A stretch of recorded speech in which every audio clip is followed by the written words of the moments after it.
Ben, turn your other ones. Ben, is your camera audio things on? Yeah. Testing Sam's mic. Oh, happened. Testing Sam's mic. Yeah. Testing Nick's mic. Test, test, test. Did you both have the Right thing to at the top. Okay. Right to the top. Because Nick sounded different when you were out there Okay. last time. Only a little bit, but okay, you're fine.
Good evening. Welcome to MGP TV. Welcome back to those who tuned into the fantastic junior race this afternoon, and welcome to you, those two of you in former Yugoslavia and Rhodesia. Sam's got off to his usual great start, but ladies and gentlemen, if you're both out there now listening, if the race this evening, there's two of them, is anything like as exciting as what we witnessed this afternoon in the Junior Manx Grand Prix, we're really in for a treat. And the conditions, I think, fair to say, Sam, are perfect now. They'll be struggling with the sun up towards the usual spots like up the Ballahutchin and where else, Cronky and coming out. No, Cronky Body's all right. It's going on. No. Start again. It's on the way to Ballacrane. Don't know anything. All the way to Ballacrane. And then the next time they get an issue with the sun is coming out of the gooseneck. Yeah. All the way up to East Mountain Box. Well, we've got the lightweights and the ultra lightweights behind us. You've had a few run on a lightweight machine in your time, haven't you? I've never raced a 125. I think Chris McGann's raced a 125. I might have a chat with him later. But I've raced 250s. I've raced 250s, but I've raced a lot, the 400s, like I think Dan Ingham, for instance, on a VFR 400. I've raced those around here. I think they've put some very good times in for Manx Grand Prix times. But I think more interestingly with the lightweight, Super Twins really, and a two-stroke 250, someone who rode last year for the first time, who led the junior. Intro, James Hind. Just get there in the end. James Hind was leading the junior.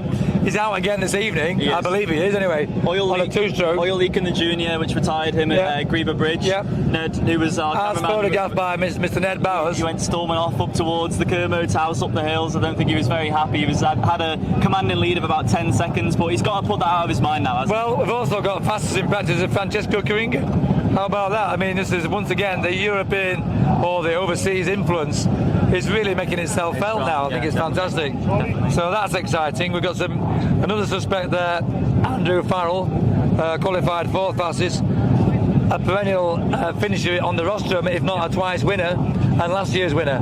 Yeah. So he's got to be right up there, feeling on form after third place this afternoon. Well, the junior. We've definitely got two notable absences in the field, haven't we? We've got obviously Victor Lopez Santos, who had an unfortunate off in it up at Derby. Spanish, I was so wanted to be a winner this year, so near last year, then unfortunate accident to Derby. And of course, Royce Rowe. Yeah, we send all our best wishes to Royce if he's watching. Had quite a big spill off at Alpine yesterday, so we obviously wish him all the best. He was going well on the Ducati. He qualified fifth fastest on that. So he had 111 mile an hour lap really on a Super Twin. It's pretty fast. Well, he's just proven that it's not just the Pattons, the Kawasaki's, the Suzukis that can run in this class. Absolutely right, yeah. There's lots of interest in this race ahead of us, so I hope both of you are tuning in now for what's going to be an exciting race. We expect to be away in about 15 minutes, so we're going to get in amongst the riders shortly and see what they've got to say, both male and female. There's a good couple of females in here. Can you name them?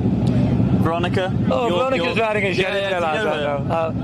I just suspect you might be around. And the other lady is Shelley Sarah Pike. Boys. Shelley Pike. Shelley Pike. So three ladies in the race. So we'll look forward to seeing their progress throughout the race. And let's see what involves. Let's go and get in amongst the riders. If you just pan to the right, Brad Vickers is taking avoiding action from us.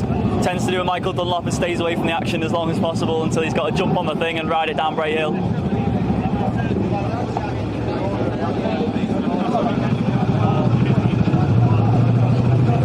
Tension is building now as in amongst the riders. You can hear the engines warming up. And I've got Dan Ingham here, who's he wouldn't mind speaking. He's just warming his bike up. He's about his third or fourth year here now. All good, Dan? Nick, how you doing? Very well, thanks. Is this announcement? The third race signal for the start of the MGP lightweight and MGP ultra lightweight race. As a reminder, both races are held over a distance of 3 laps, and there is a compulsory pit stop at the end of lap 2. Compulsory pit stop at the end of lap 2. And can we have light numbers 1 to 20 to the start line, please? Light numbers 1 to 20 to the start line. Thank you. Well, Dan Ingham's here now with me, second fastest in the ultra lightweight class. 104 miles an hour, only 5 seconds behind the fastest man Alex Sinclair. Your thoughts on what you're going to do today? Just go as smooth as I can, really, and not make any mistakes, and hopefully it's enough when we get to the end. You used to watch my video, what I used to say to you going up the hill, few mistakes you make. quicker you go. That's fantastic. Dan, we wish you, I know you're busy right now, we'll leave you to it, but best of luck. Look out to speak to you towards the end of the race. Excellent. At the end of the race. Take care. Thanks a lot. Dan Ingham there. Known him since he first started in. Really enthusiastic about the Manx Grand Prix. Love him to get a result today. Lloyd Collins, who's just doing a bit of a change of fuel in himself. Lloyd, can I join you down here? Yeah. How's your Manx Grand Prix been so far? Do you feel like you're in good stead for this one?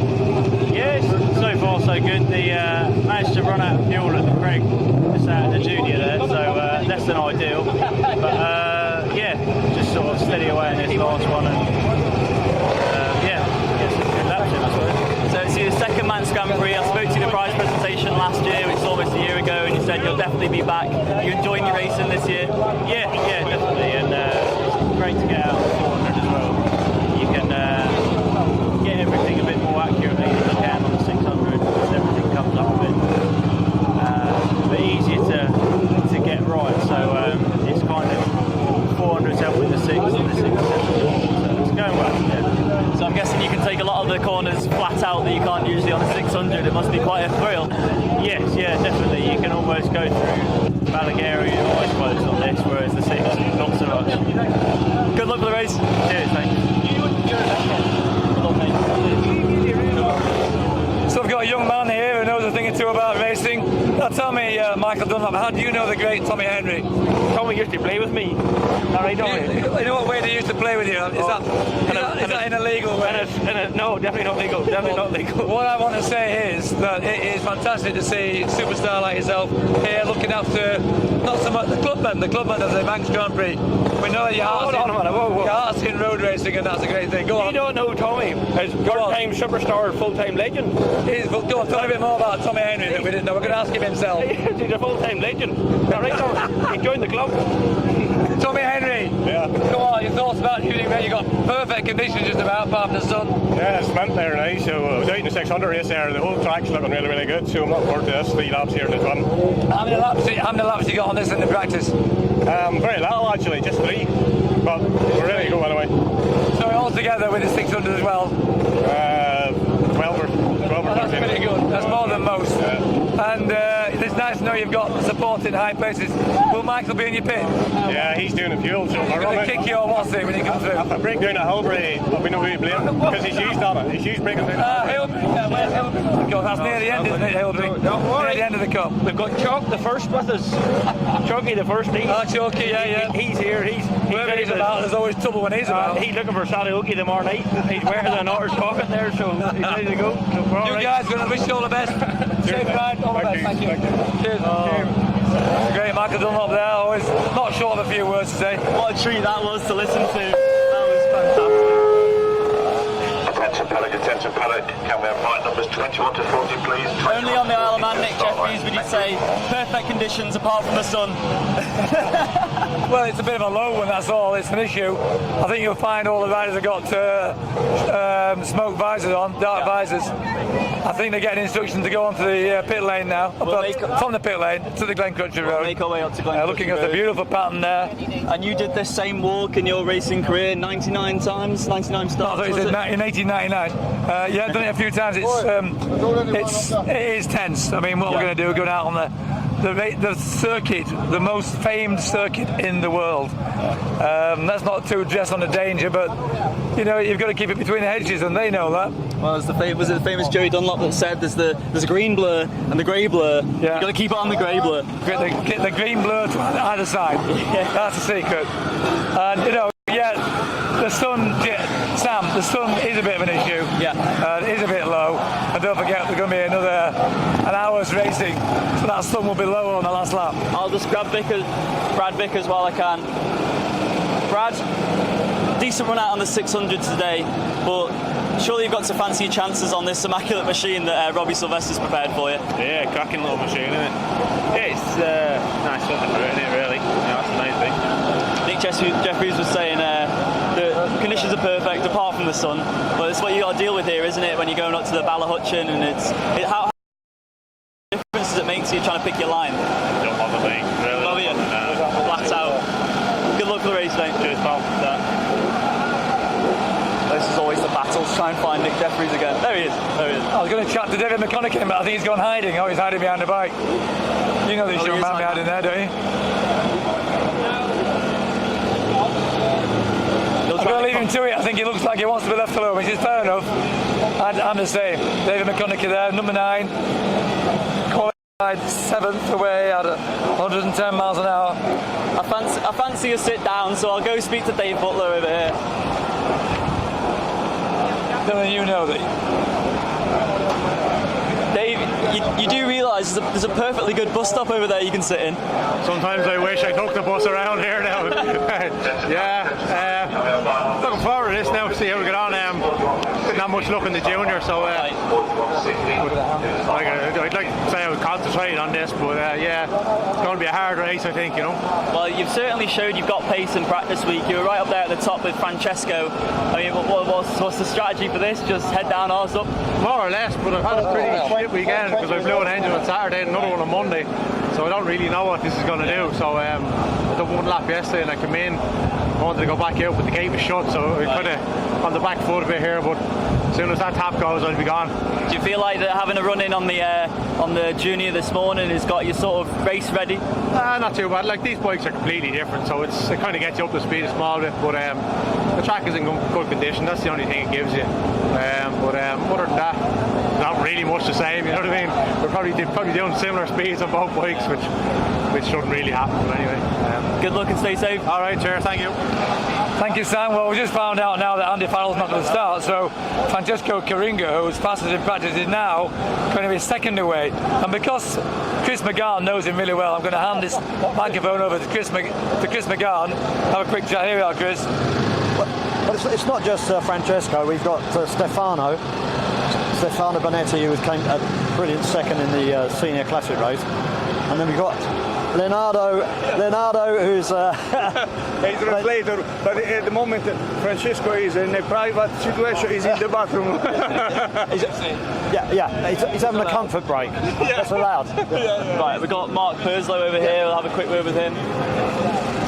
Mark, you had a good run on one of the smaller machines a couple of years ago at the Manx Grand Prix, on something a little bit bigger today. Do you fancy your chances for this one? You're right up the top of the road.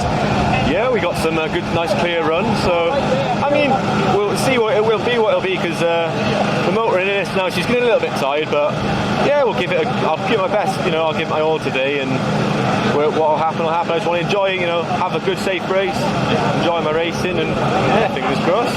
Living the dream. You got a perfect sunshine, a bit of a breeze, but you're racing motorbikes on the Isle of Man. Yeah, exactly. I mean, happy days. You know, that's all you need, isn't it? Sunshine, Isle of Man. Away we go for some fun, like. Good luck. Thank you. We got Francesco back. Hi, Francesco. Okay. Good ride this morning, or earlier? Yeah, I'm very early. Yeah. And the pattern is a very good bike. I hope a good position. Yeah, a good position. So. Yeah. Okay. Well, the weather's good. Just watch for the sun. Il punto di vista per il sole. Okay, no problem. No problem. No problem. Have a good ride. Okay, thank you. We'll see you after. Right, we'll try and make our way much further down. Well, that's doing a disservice. We've got our Colombian friend Daniel Fernandez. Let's see if we can find where he's qualified, Daniel Fernandez. There he is. 30th fastest in qualifying. So we'll make our way down the grid. Going past David Quine there. As well as number 15, that's Chris Moore. He's on one of the 250 machines. Manx fella Mark Colvin fancies his chances in the 750 in the senior race tomorrow. Here he is, Daniel Fernandez. Sorry. Daniel? Yeah. You've got a lot of people watching you at home in Colombia. Yeah, it's huge again back in Colombia, so I'm very happy for it, yeah? Have you got anything to say to them, all those thousands watching you? Well, I just want to say thank you very much for all the support and everyone that's been sending me blessings and all the good luck. Thank you so much. We're going to go out and have some fun and improve the results from the first race. We're out good. How many laps have you had here on the Super Twin machine that's backed by Robbie Sylvester? 5 or 6 laps. Yeah, it was good practice on this one, especially at the end of the week. The second lap of practice, the first lap of practice was on the rainy day, so that was scary, but the rest were good, and we kept improving, and my qualifying time was better than last year, so I think we're going to have a very good race today. Do you feel a little bit more at home on this Super Twin machine, considering you did it in the newcomers last year? Yes, I feel way more comfortable. Yeah, the CBR still, the 600 still scares me a little bit, a lot. It still scares me a lot, but I'm getting a hang of it. I'm getting along with it better, but I prefer the 650. Good luck for the race. Okay, thank you very much. See you guys. Thank you. Right. If we turn around, we can just see Roger Wibley looking up the road. He's only got 2 more races after this one left in his mountain course career. Mark Colvin, I'll just try and go over with him. Mark, first run out on this lightweight machine, race 1. Are you feeling confident? Yeah, just give it a day, see where we go. Yeah. So 750, you're out in the senior tomorrow. You just had a quick practice on it then. It's going to be, you're going to have to adapt your ride in to ride this smaller machine. Yeah, it's just braking markers are different, so once you get your head around that, it's alright. I suppose once you get yourself down to Braddon Bridge, you'll have familiarised yourself with it. Yeah. Good luck for the race. Nice one, cheers. Bit of a breeze, running straight up through under the bridge, down Glencutchery Road towards Governor's Dip. Let's do a hard right, a jump over with Michael Rees, who's having a moment which I'm going to obliterate. Sorry to put in, boys. Well, you're always smiling, and I can see it underneath the helmet. You're still smiling. I suspect you'll be smiling at the end of this race. This is the one I'm looking forward to. Yeah, this is the bike I like, you know. But for saying that, I had an unexpected run on the 600, you know. Yeah. It was at 14. God, I didn't think I was going to get in the top 20 the way it was going, but yeah, we just plugged away, and I really enjoyed it. To be honest, just relaxed and let it flow. We had a good run. We're happy. Just quickly, we were speaking to Mark Colvin. He said the braking markers are totally different on this thing. Is it hard to try and adapt? That's exactly what I'm getting into my head now. The sensation of speed is different as well, you know. Tipping into the corners, you can get sucked in early with these bikes as well, having come back for 6 as well, so there's a bit to think about. Well, you went quite well on this thing last year in the newcomers, so I hope you can do some sort of similar today. Good luck, mate. Thank you very much. Thank you.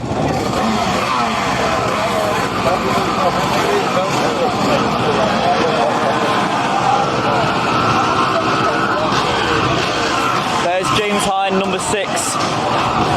Massive misfortune in the junior race this morning, leading by over 10 seconds on lap 2. But he'll have to put that all behind him as we make our way to the line to start this lightweight race. And if it's anything as close to the action that we had in the junior, it's going to be, well, it's going to go down in history as one of the best races on the mountain course, that's for sure.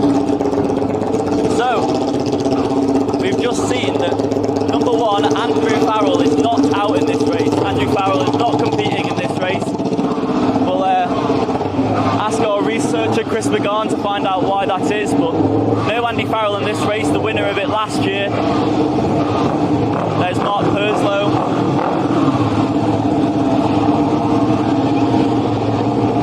Ben's getting a great shot down the road here. Starter for this race, Alex George. Nick Jeffries, sparring partner and friend.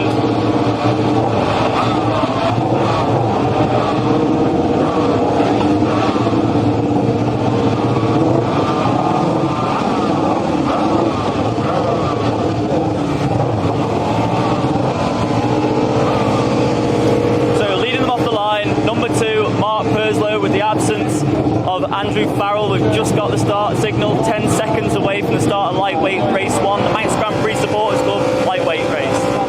Here we go. Francesco Colunga here. This beautiful sounding pattern. Probably the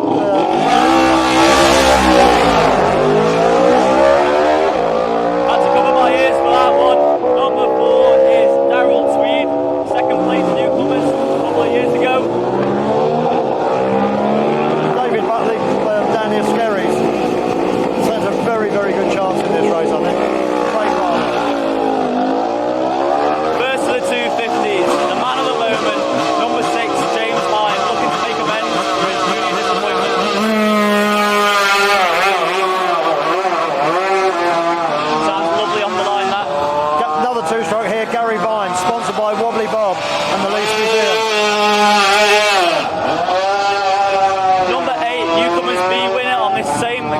same machine is Michael Reeves.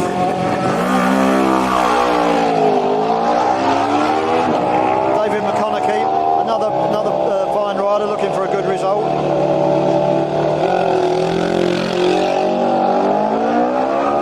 Number 10 with a James Cowan replica helmet on, close friends, lovely to see. Manx Grand Prix competitor in the past, Brad Vickers.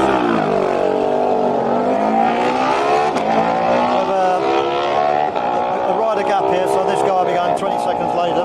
It's David Quine from Glenvine. They'll be whizzing past his front door very shortly.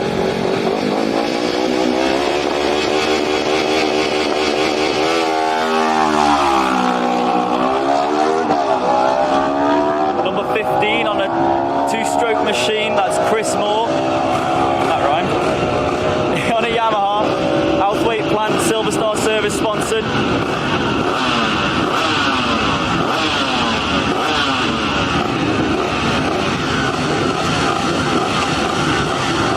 We don't seem to have Richard Stubbs come to the line on his 650. That was the reason for the big gap between Dave Quine. Yet another gap of 20 seconds. We've got Mark Colvin from my town in Peel. Heading out to the Western Sunset very shortly. Sponsored by Rob Brew, who's a previous race winner from the 70s. Rob's a great supporter of quite a few up-and-coming riders. It's much to be applauded, the effort he puts into it. Number 19 is Jamie Edwards, he's riding a Kawasaki.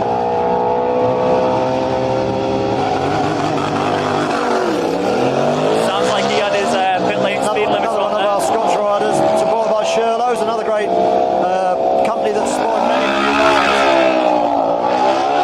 Those of you seeing the stickers on his tyres, don't worry about that, they'll be gone very, very shortly. Number 24, Renzo van der Donk.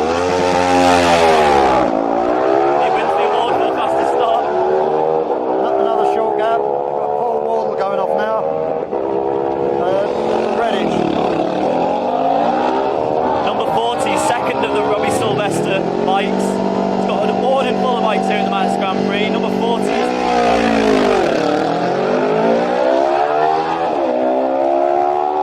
Jack Fowler, another one of the KR6s.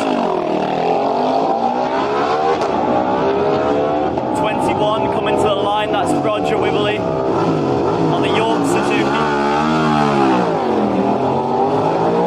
Gets himself comfortable. Number 36, Ray Maloney, been part next to me in the paddock. He's had a few little problems in practice, but he's got it sorted now. 48's having problems on the line here, 48. I don't think he can get the thing started, he's pulling off to the side I think. Yeah, 48 is Stephen Beale, can't get that thing started. Number 33 now, Gav Brown, yet another Manx man. And here we have another one of the patterns. 32 is Veronica Andrejova.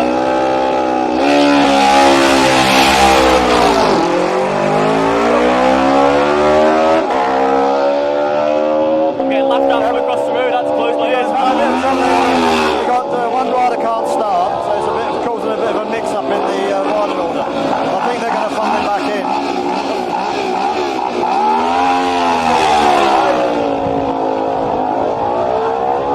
Number 29 about to leave the line. 29 is Mike Minns. Stephen Beale's having problems getting into his starting place.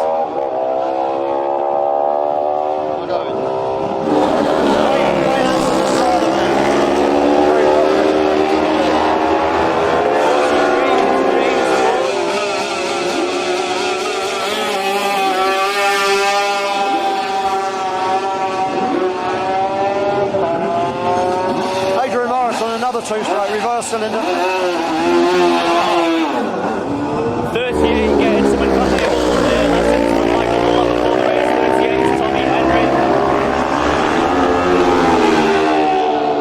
We've only got 1, 2, 3, 4, 5. Yes, another Kawasaki. Very crisp.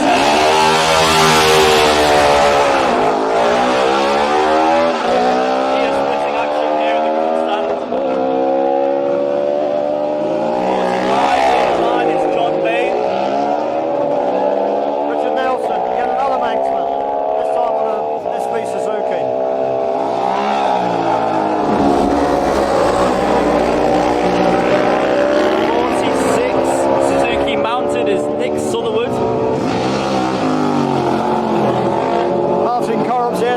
61. This one's got the Alpha Blue. Another very loud bike.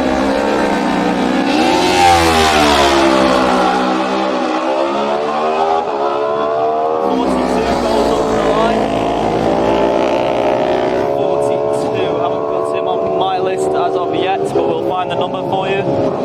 Back at page 42. That's Paul Williams from Ashford.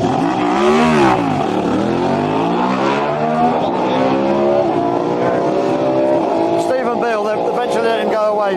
He's missed a few spots, but anyone worried about him right now. Because he had machine trouble, they've started him at the back of the lightweight class. We've now got the ultra lightweight machines. First, the ultra lightweight machine is Alex Sinclair.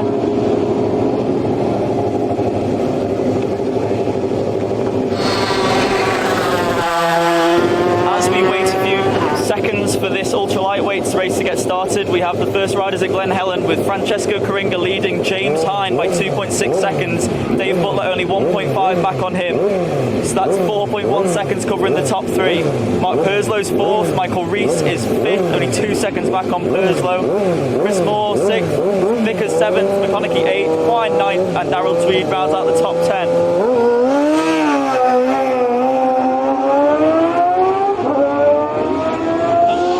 So 66 is Dan Ingham, one of Nick Jeffrey's friends. Now with third man away is going to be 72, Leon Murphy. Leon's from near Falkirk, a motorcycle mechanic. 74, we spoke to him before the race, that's Lloyd Collins. He's on a Hack Engineering Honda. Correction, sorry, that's Kevin 77, Brad Hughes, sponsored by the RAF Motorsports Association. Another very capable runner.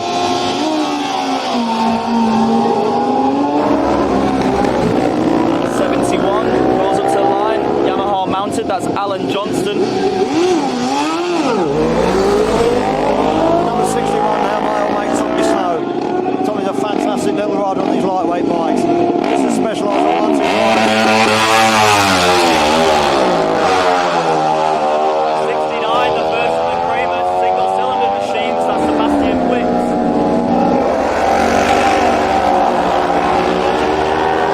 Number 70 here, Lancelot Unisart, a French rider from the Alsace. Very good runner indeed. Got about 12 machines left to leave the line. 73. 73 is Arnie Shelton. That's a good push to get that thing going. Very interesting class here. We've got 400s, 125s, 250 Motor 3 bikes. And this, yeah, again, we've got in here another 404.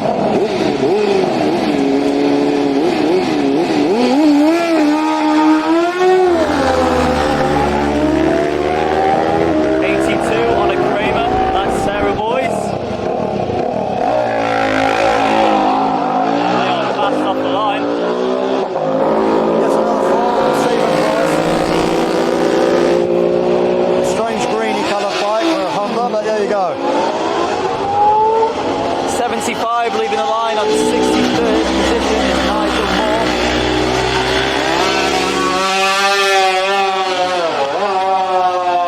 Mike Carter here. Yes, another Honda.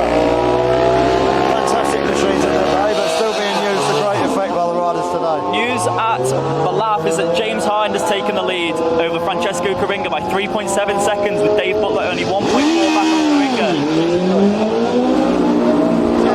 Adrian Cowie, 63. Adrian's a commissioner from Ramsey, which is like a local parliamentarian, basically.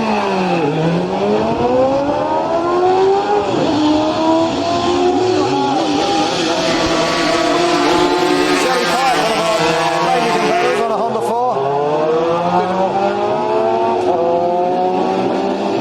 Well, another Frenchman. The event's becoming more and more international. David Glover, another experienced competitor.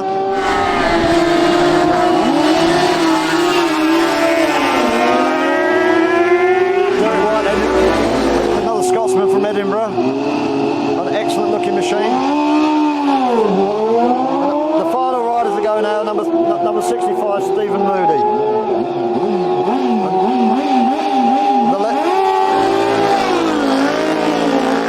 That's it. Everyone away. Okay, so as the last slider leaves the line, we have 10 riders at Ballath, with James Hind now leading by 3.7 seconds over Francesco Coringa, with Dave Butler in third, 1.4 back on Coringa. Mark Perslow fourth, Chris Moore fifth, Michael Rees in sixth, Brad Vickers seventh, David McConaughey eighth, Jamie Edwards ninth, and David Klein is rounding out the top 10. We will leave you to enjoy the action around the course as we make our way to the top of the control tower to get the leaders through on their first lap.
Michael Rees is in the top 5.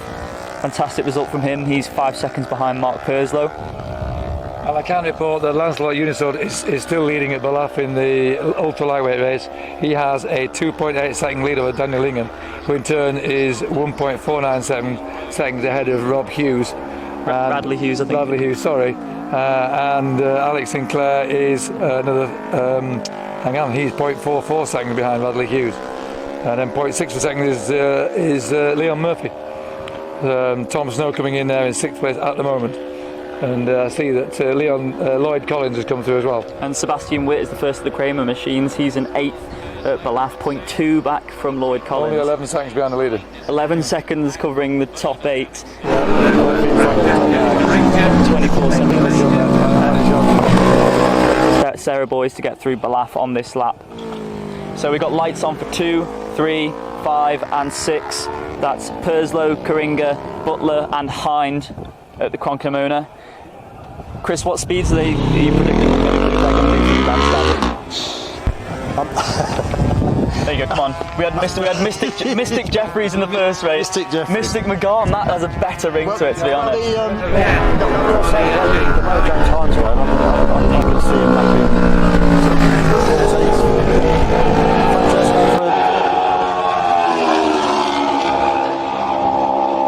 So that's a lap of 114.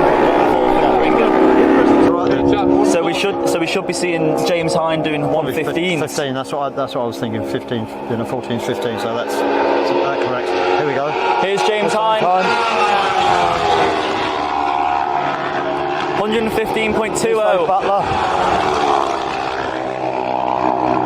So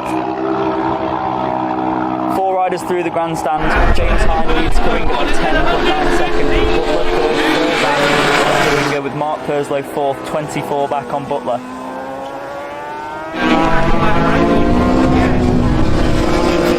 Two is fair going on from a standing start. It certainly is. And looking at the sun, I wouldn't like to be on the way up to Glenlock, I can assure you.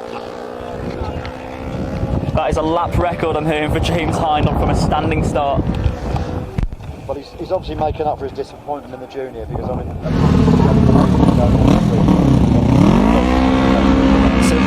right now will he have that in the back of his mind, or has he just got one job at hand and that's this race? Just one job now. It's 2-stroke. I mean, the other thing is the 2-stroke's probably going to take a bit longer to refuel. And then the interesting thing in the ultra lightweight class is the Moto 3s can do 3 laps without refueling. So they'll come in, put their foot down and go, whereas the 400 4s have got a bit more fuel in. And as we saw in the first race, the pit stops can change everything. Oh, they certainly can. Yeah. Doesn't matter. So that's Michael Rees and He's only 2 back on Mark Purslow, with Tweed in 6th, quite a way back, 44 seconds. We are waiting for Chris Moore. So Brad Vickers and David McConaughey through. They slot into 6th and 7th places respectively. We are waiting for Chris Moore, who's at Cronkemona, as well as David Klein. We've got Jamie Edwards, Paul Wardell, Gavin Brown there on the run down from the bungalow towards Cronkemona.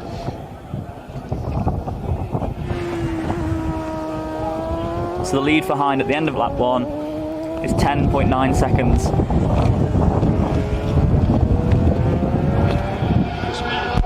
Chris Moore coming through now. I can tell you in the ultra lightweight class that Lancelot Unisad has just gone through Ramsey. He now has a 5.37 seconds lead over Daniel Ingham. Bradley Hughes is only 0.9 behind Dan. Alex Sinclair is 1.4 seconds behind Radley. And Leon Murphy is 3 seconds behind in 5th place. So Unisat, Ingham, Hughes, Alex Sinclair, Leon Murphy, and then I think Tom Snow, Lloyd Collins, Sebastian Witt, Alex Johnston, is it? Alan Johnston. Sorry, I do apologise. We'll forgive you. Those are the first 9, as yet the only ones through Ramsey. So they have to have a compulsory pit stop at the end of lap 2 due to it only being a 3-lap race. Tomorrow we've got the lightweight race 2 and the senior, which we held over 4 laps. So it'll also be a splash and dash at the end of this lap. Well, it'll be interesting to see if James Hind will knock it off on this lap, just because he knows that he's got a big margin. But like we keep saying, pit stops can change it all. He'll be trying to extend that lead. I don't see 10 seconds in a big margin. It's sort of semi-comfortable. It's not a big margin.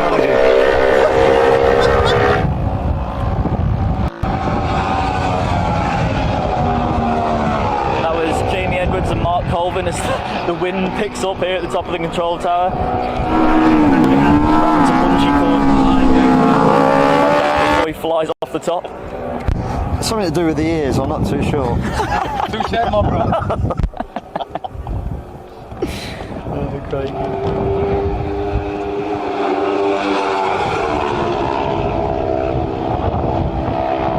That was number 23 across the line and 129 mile an hour on the speed trap. 20 and 24, that was just going through. Where's Veronica?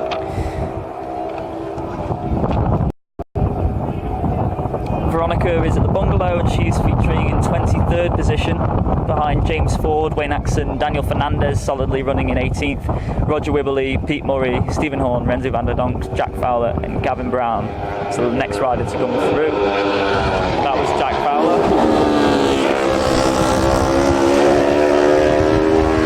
Certainly a bit fresh up here. 5 degrees warmer down on track level. That was 40, Pete Murray.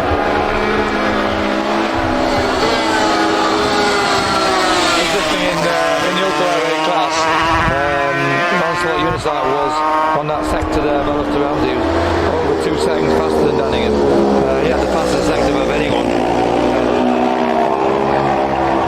The second fastest in that was in fact third place Bradley Hughes, who was gaining on Danningham, less than a second behind.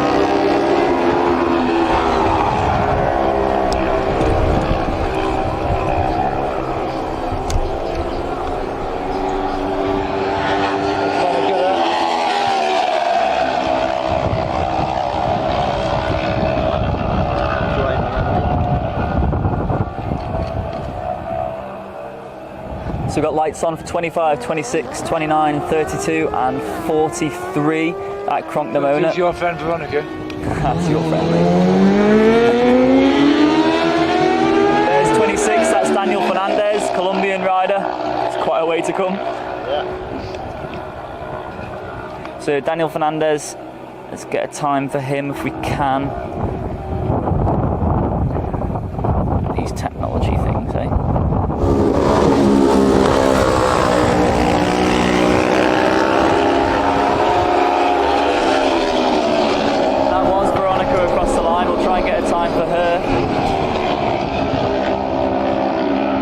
Just refresh the leaderboard at the end of lap 1. Veronica slots into 23rd place, a lap of 102.89. 29 was Mike Minns, and 43 was James Ford. He slots into the top 20 in 20th place. We've had the leaders of the lightweight class through Glen Helen. That's James Hind leading Francesco Coringa by 13 seconds. Dave Butler's dropping back slightly, 6.7 back on Coringa, with Michael Rees now promoted into 4th place with a 2.8 second advantage over Michael Rees. I think here we are at the bungalow, first lap in the ultra-lightweight race. It's still Lancelot Unisite, but interestingly Danningham closed it, take 2 seconds out of him there, over 2 seconds, but the fastest sector time was Lloyd Collins. Easily the fastest there, and that sector, so even faster than the leaders was Alex Sinclair. So although Lancelot Unisite is leading still, he's only got a 3-second lead over Danningham. And 0.5 behind Dan is Bradley Hughes, who took a second out of Dan there. So the first 3 much closer than they were now, 3.8 seconds. First 3 are 3.8 seconds apart in the ultra lightweight class of the bungalow. So as we saw in the first race, we've got a great race developing there with 2 laps to go. We've had a few more riders through Glen Helen, with Brad Vickers slotting into 7th, McConaughey 8th, Wine 9th, Aaron Tweed 10th. Chris Moore is now up into 5th place. Number 15, Chris Moore, he's 1 second back on Michael Rees, and he has a 1 second advantage over Mark Purslow. But Michael Rees in 4th place is 33 back on Dave Butler. Francesco Coringa's through Balaf, sector time of 3:34, averaging 122.4 to there in 8 minutes 28. James Hine through, he has an 18-second lead over Francesco Coringa. He's stretching this margin of advantage over Coringa. He's got a great run between Glen Helen and Balaf on lap 2.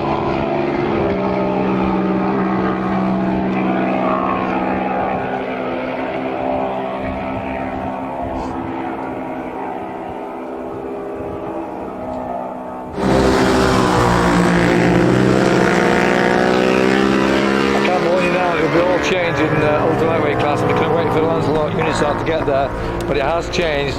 I'm not sure the lead has changed, but certainly second place has changed by some margin. I think it was Bradley Hughes is taking second place from Alex Sinclair. Danning has dropped from second to 4th, I would suspect.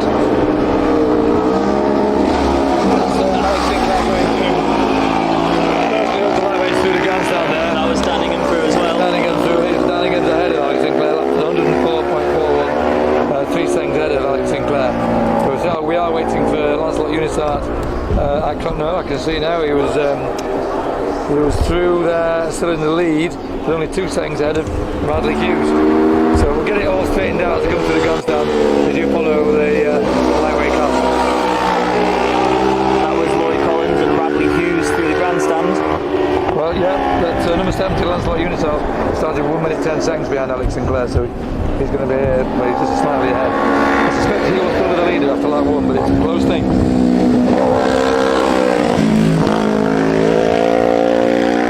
So we've got 6 riders through Balaf on this second lap. Michael Rees in 4th, but we await the arrival of Chris Moore, who was in 5th place, not too far behind Michael Rees, only 1 second in fact.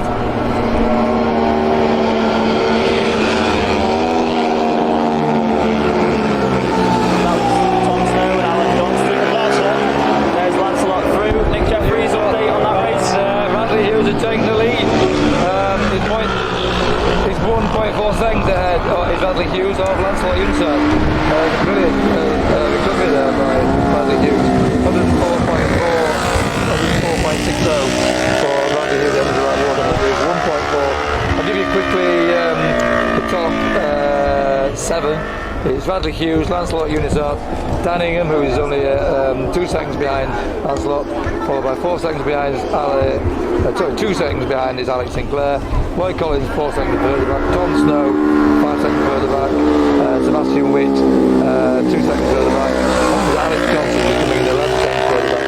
That's the top 8 on that run at the grandstand. Well, it's all to play for because you've got your top 5 only 9 seconds apart, top 5 9 seconds apart at the grandstand. Well, pit stops, here we come. So when the leaders get to the lap, we'll make our way down the control tower. We're absolutely down the front. I'm frozen stiff up here. James Hine is on the run to Ramsey now. He's having an incredible lap, stretching that margin of lead to 18.4 seconds with Dave Butler, 6 seconds back on Coringa.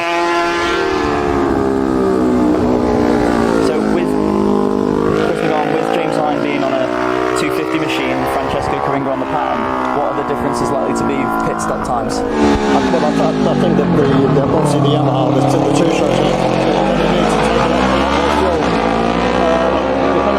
I'm not too sure the tank sizes, but I do know that they probably have to rim it basically.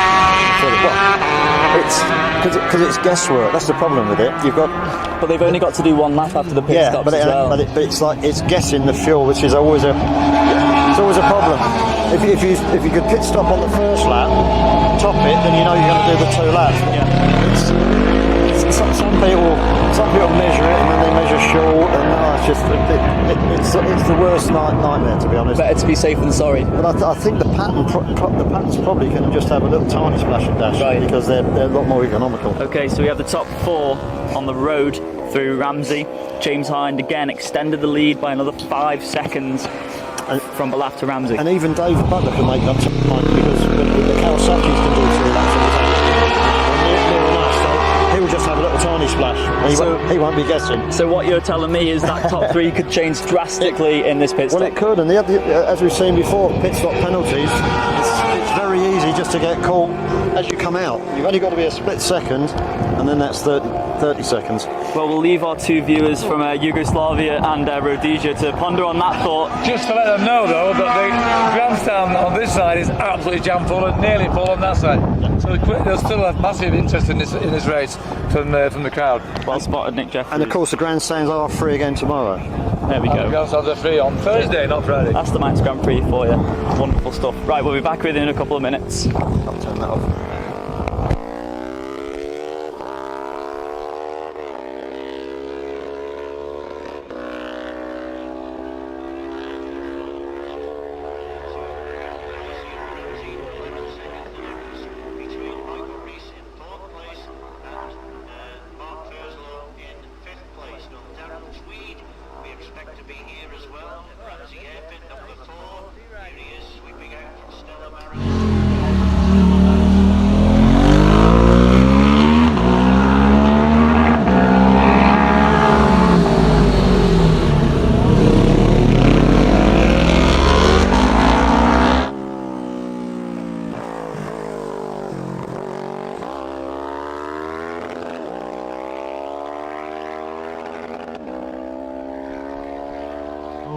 So 10.5 seconds is his advantage over David McConaughey. Brad Picker's holding on to 6th. That puts look out for the progress of Chris Law, 4th at the last bridge. He can't be too far away from being near it as well.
Yeah, thanks.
He's leading, is 4 seconds out of Daniel Ingham, who in fact he took 3 seconds out of Daniel on the way to Glen Helen.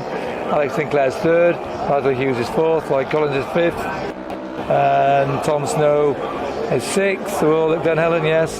Sebastian Witt 7th, Alex Johnson 8th, Arnie Shelton 9th, and Sarah Royce is 10th there, so that's the top 10 at Glen Helen, lap 2 on the ultra lightweight class. And turning our attention to the lightweights, we're just hearing the retirements. retirement at Joey's. The honour of retirement at Medspray Memorial. So, Cronknamona, Francesco Coringa, James Hind, almost immediately after they're the leaders in the race and the leaders on the road. James Hind leads Coringa by 27 seconds, 27.9. Let's do a Roy Moore and call at 28. Dave Butler's still in third at the bungalow. It's not through the Cronknamona yet, so of course we've got lights on for 3 and 6. So they should be moments away from pit lane. Speed limiters. I don't think you can fit one on a two-stroke, can they? I'm not sure they have a speed limiter on a two-stroke. No, I don't think they do. Leave that to the experts. Well, vision and common sense. Yeah, I certainly I'm like sure that. Dave Butler's through Cronknamona is 13 back on Coringa.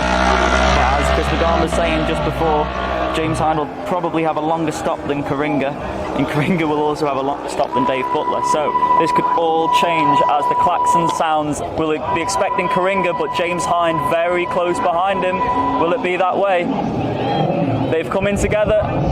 Number 3, Coringa. Number 6, James Hind.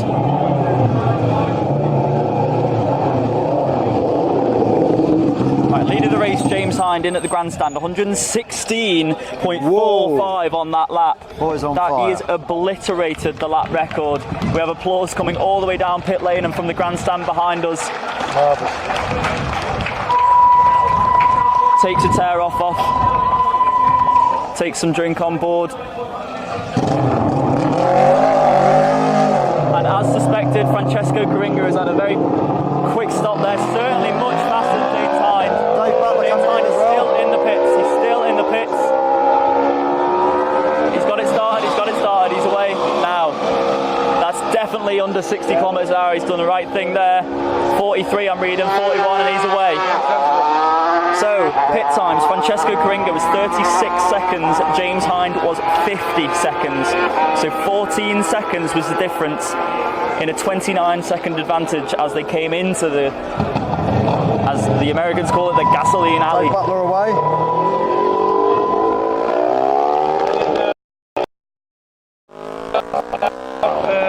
Lancelot Unisart has extended his lead there, but looks like Radley Hughes has problems. He was very slow to Ballast Bridge. He's actually lying 5th now, so dropped right back from having had the lead at the grandstand. We have Mark Purslow shaking his head. He was just gesticulating as if that's a retirement for him. Yeah, he has been losing quite a bit of time. Well, that was a lap of 108.99. That's much slower than Dave Butler in third with a 130. Yeah, he's off the bike now. So that's a definite retire from Mark Purslow. Disappointment for him as Michael Rees comes into the pits. Michael Rees 111.67 on this lap.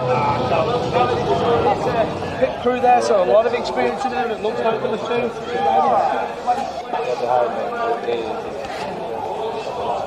So Michael Rees promoted into 4th place now, but we're awaiting the arrival of Chris Moore. So Michael Rees 50 seconds back on Dave Butler. So let's go through some pit times. James Hind 50 seconds, Francesco Coringa 36 seconds, Dave Butler 38 seconds. We are yet to have anyone leave the pits, but we've got just Michael Rees in at the moment, as far as I can see, as David McConaughey comes into the pits, Chris. Well, I thought Butler's stop was a little bit longer than I was anticipating. So Brad Vickers is into the pits as well as Darrell Tweed. This seems like a long stop for Michael Rees.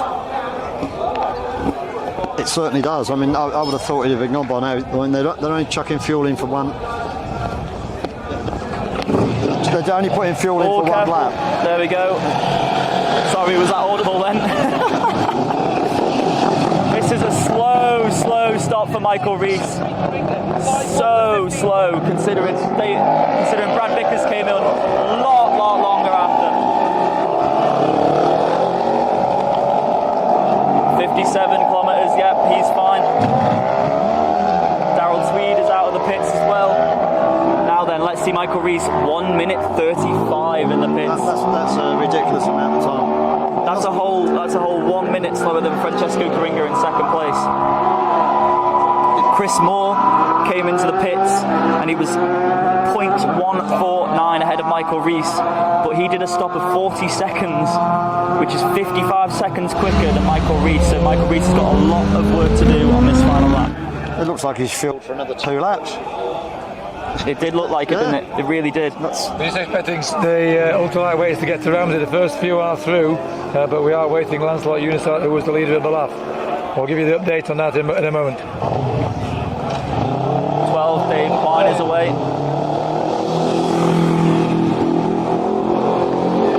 Lancelot Unisat now holds a 9-second lead over Danning in second place. Alex Sinclair is 2.3 behind Danning and 7 seconds behind. Matthews is still going. The slow time is topping about 10 seconds per sector right now. But he's still going, he's in 6th place. That is 7th place, Alex Johnson, and that's the first 7 through. Just got there, we got, no, hang on. There's Tom Snow jumping up there to 5th place. So he's overtaken Bradley Hughes. So Tom Snow up to 5th place in the ultra-lightweight class. They're all through Ramsey, and of course they'll be coming in for their fuel stop very shortly. Cheers, Nick. That was 18, 19, 20, 24, 27. Lights are all on. Crognamona, here's 19. Jamie Edwards into the pit.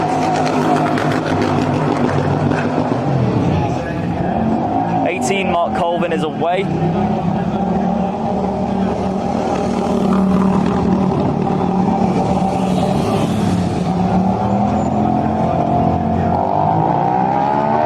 must say the addition to the live timing of the pit stops is very advantageous. It's a good addition to the live timing. Francesco Coringa is through Glen Helen, and there we have it, James Hind also through, but it's 20-second lead as we suspected.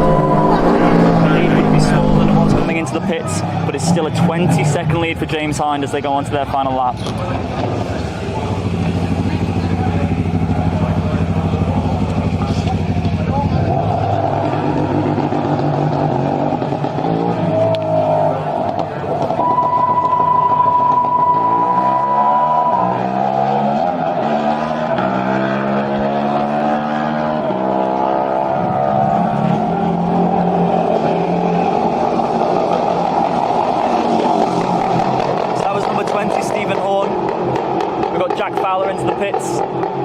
Also, Renzo van der Donk, he's currently sitting in 14th, Jack Fowler 15th, and Stephen Horn 16th.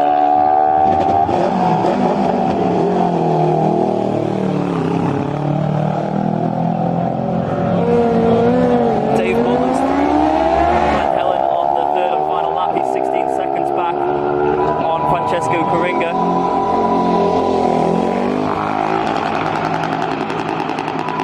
That was Jack Fowler away. We got Pete Murray in the pits. Here comes Roger Whibley. Chris, how difficult is, I've always been wondering, how difficult is it for a rider to see their pit crew when they come in? It's not that difficult, really. I mean, you always have a look in the pits and just look at the markers. The middle's a little bit awkward, but your crew, if your crew make themselves clearly visible. Yeah. When I used to do 24-hour racing, so we always had someone with a board making sure we stopped there. Right. And the other thing is the guy from behind has got to take the avoiding action, but the rider is only looking in front of him. Well, we almost just saw that then. That was a case in point. But you can't be looking back, obviously, because you're just zigzagging all over the place. And another thing, sometimes you forget that it's pit stops on this lap.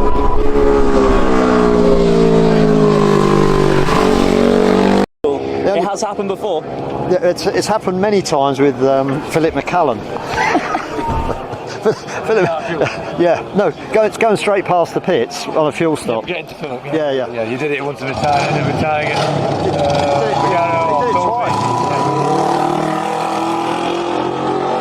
I seem to remember my friend Nuno Catano, if he's listening, his first night of practice, he was having so much fun, he forgot to come in on his second lap, and he got all the way to Crosby Village and thought, oh yeah, that's... There he goes, Daniel Fernandez from Colombia. looked fast, but that's definitely within the limit. There's your girlfriend in. Didn't quite hear that. So, in the grandstand, we've got Veronica slotting in there at 25th place at 103.68. I think that might be a personal best time for her. Ultra lightweight, Lancelot Unisol. Although he's still leading, Daniel Ingham and Lloyd Collins both gain time, and Alex Sinclair all gain time on Lancelot. Close the gap. Lancelot Unisol leads at the bungalow by 8.5 seconds to Daniel Ingham, who in turn is only 2.8 seconds ahead of Alex Sinclair, who's 6 seconds ahead of Lloyd Collins, who's 2 seconds ahead of Tom Snow, who is 11 seconds ahead of Radley Hughes, he's still going, but he's dropping time on every sector of Radley Hughes, so he's obviously got a problem.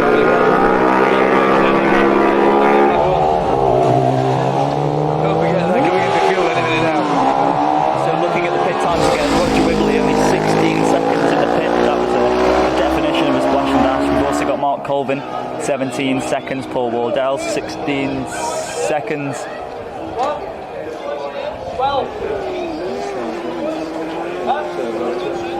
We got Sean Anderson asking after his girlfriend Sarah Boys. Chris Kelly reliably informs him that she's just about to get to the bungalow. We got Tommy Henry through number 38. He's his close friend Michael Dunlop is on the fuel.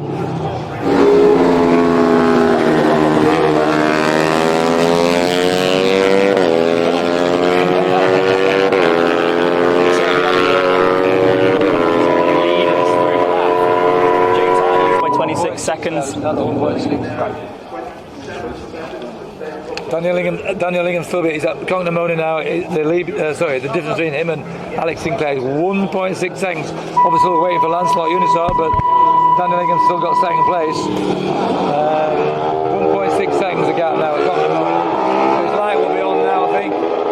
Number 66, Daniel Ingham. 66, yeah, I can see it. Lights are on, and number 64, Alex Sinclair. Their both lights are on for them. They'll be taking fuel, I think. Yes, they will. They'll only do 2 laps.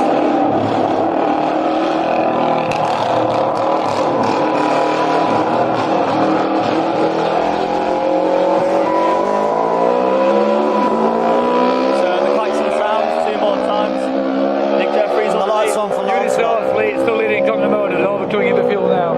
Here come the first 2 on the road, lying second and third in the ultra lightweight. Dan Ingham, Alex Sinclair.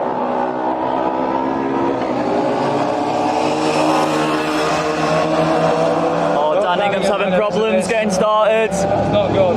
He's away.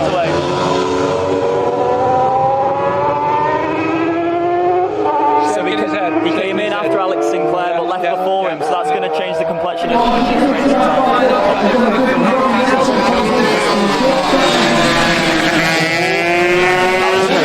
Got it fired up. Now waiting for number 70, Lancelot Unisol, who was the leader at Congnamona. And number 70's light is on, should be here any moment now. Lloyd Collins is in the pits as well. So we've got some pit times. Dan Ingham was 23 seconds, but Alex Sinclair was 39 seconds. Lloyd Collins is still in the pits. This is slow time. Here's Lancelot in. Top of the pits, Lancelot Unisol. He's not stopped. Lancelot just came in, stopped, put his foot down, and he's gone.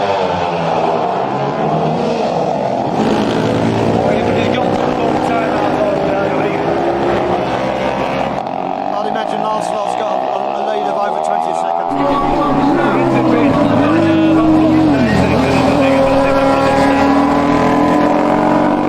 So leaders in the highway race, James Hyde, he's through Ramsey, he's only got the run over Mountain. So get his first win in the Manx Grand Prix. James Hyde leads Francesco Coringa by 29 seconds. Aaron Johnson coming into the pits. Is that Sebastian Witt down at the very end? I think it might be on the Kramer. Just had Gavin Bell message through that we've missed his Roger. I think you presume Roger Wibbler's 16-second pit stop. No, I did mention that. You did mention it? Okay, well, Gavin Bell's quick to spot that. Gavin, you listening?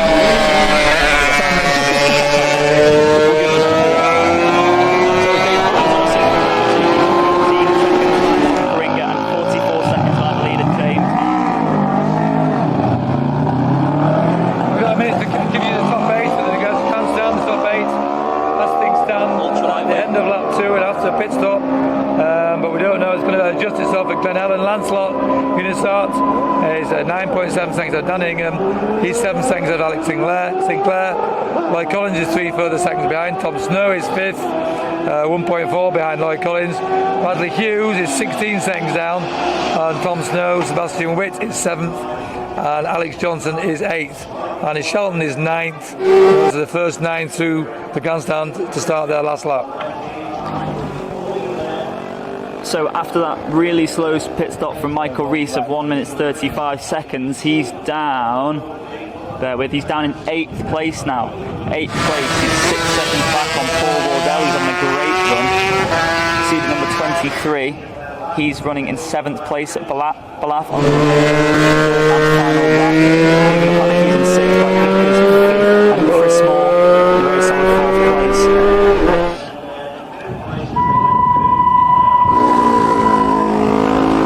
Clacks and sounds again. There can't be too many riders coming through to complete their second lap and for pit stops. 76 in, and here is Sarah Boys, number 82.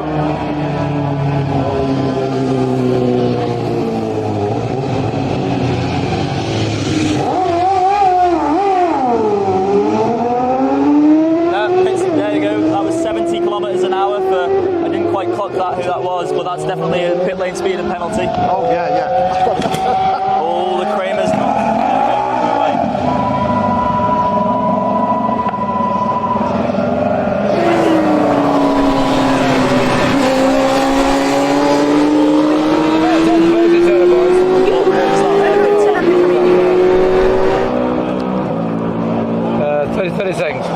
She is in fact 12th. We just had Robert Voulemer and Mike Carter into the pits. Bit of a close one there with Nigel Moore nearly being collected on this as he approached his pit there. So James Hines, he's got 29 seconds later. All he'll be thinking now is goes around, and they'll be listening, as we say so often, listening for every noise, just saying, please, please get me home. He definitely will. I mean, he's too young to worry about stuff like that. He needs to be doing about another 10 years if he works out stuff like that. Just saying. But we were saying he's obviously proven that he can ride almost any class. He's obviously real talent. Definite. We saw him right up there. 59 there, having real troubles there, getting his bike away. He's not in the clutch. He's letting the clutch out. What's happening?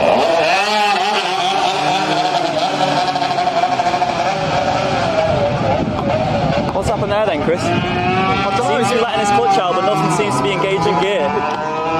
Clutch could be slipping, but yeah, he's still not going. He's still not going. He's going to grind to a halt. It's so sad. Oh, that's. Yeah, he's pulled in at the end of pit lane. That's very sad. Truck retirement unless he can get it started again. But we got another rider out of the pits. That's 85. I think that was Shelley Pike. Driving Shelley Pike.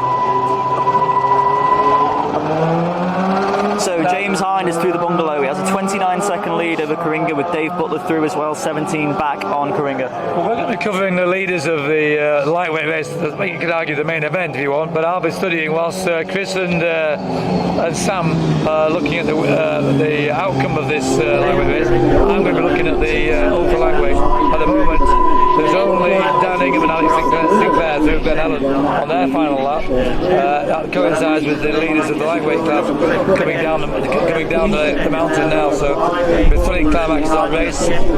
Really excited to see if James Hine can bring it home. But I will cover the ultra lightweight class. What is the gap with Sinclair and Ingham? Well, Sinclair and Ingham there are pit stop. Yeah, interesting point. Tom Snow now. Tom Snow's there, yeah. The leader of Glen Helen lap 3 is 25 seconds ahead of Dan Ingham. Only 3 seconds behind Dan Ingham. But in turn is 22 seconds behind. Lloyd Collins further 9 seconds behind. Still waiting for Bradley Hughes, who's been topping time at every second. So Tom Snow's 16-second pit stop is definitely serving him good there. That's putting him onto the podium position. No one with more praise than Tom Snow on the podium. And see Lancelot's pulled out massively because he came and just put his foot down and was gone. 11 seconds. Has he got the fuel for it? I think he has. I think he's got to be a bigger tank than standard. Mystic McGarden, Mystic Nick.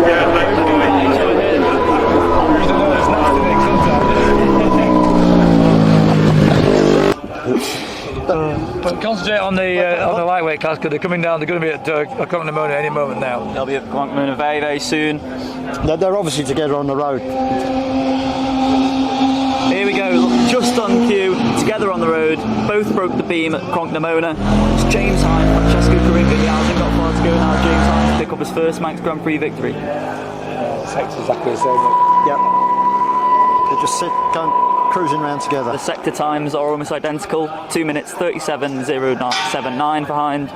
2 minutes 37.154. Lights on for 3 and 6, of course, as we've got another rider coming into the pits. That's 83. So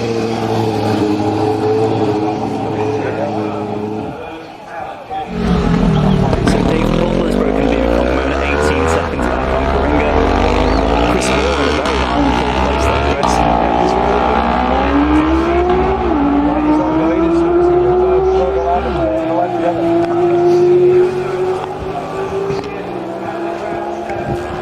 I do like the two strokes, real motorbikes. So we can hear noise on Glencutchew Road. There's Coringa and there's James Hine. James Hine takes his first Manx Grand Prix victory, making amends for the huge disappointment this morning in the junior race, holding such a big lead. Very upsetting for the lad. Could have done the double, could have, would have, should have, but it is what it is, and his 250 machine has brought him over the mountain and across the line in first place with a winning margin of 28 seconds, .693. Last lap, 111.39. Coringa gets a round of applause. I think this will be his first podium on the mountain course for Francesco Coringa. Here he is, James Hine. I think Dave Butler's just gone over the line as well. Yeah, Dave Butler, he's confirmed in third place, 20.3 seconds back.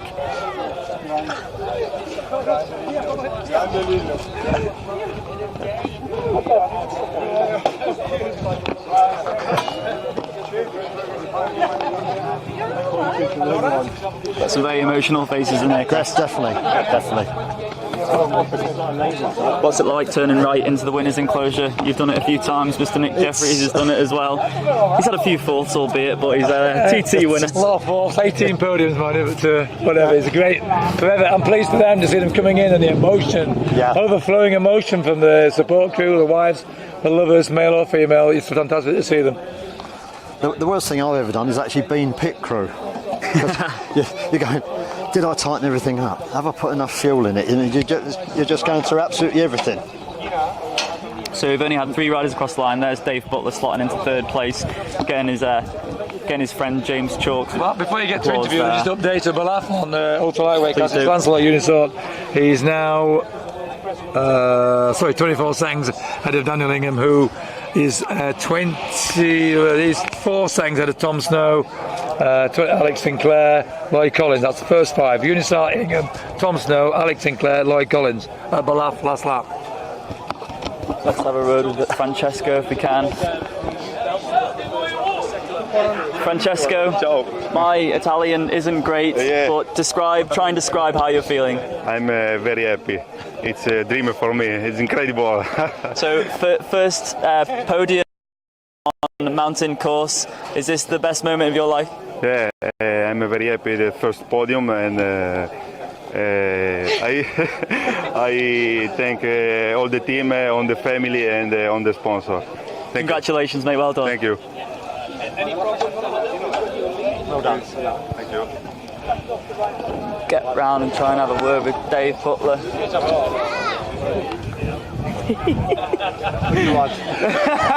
You look absolutely shattered, mate. How was that one for you? I really enjoyed that one.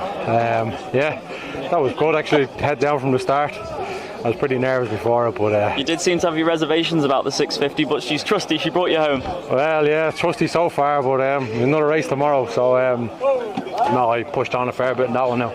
Really happy. It was a good pit stop with the lads, and just thanks to everybody, you know. Myself and Alvin, mate there, mechanic, but we built this thing in a shed over the winter, you know what I mean, and it's been hard road all year, you know.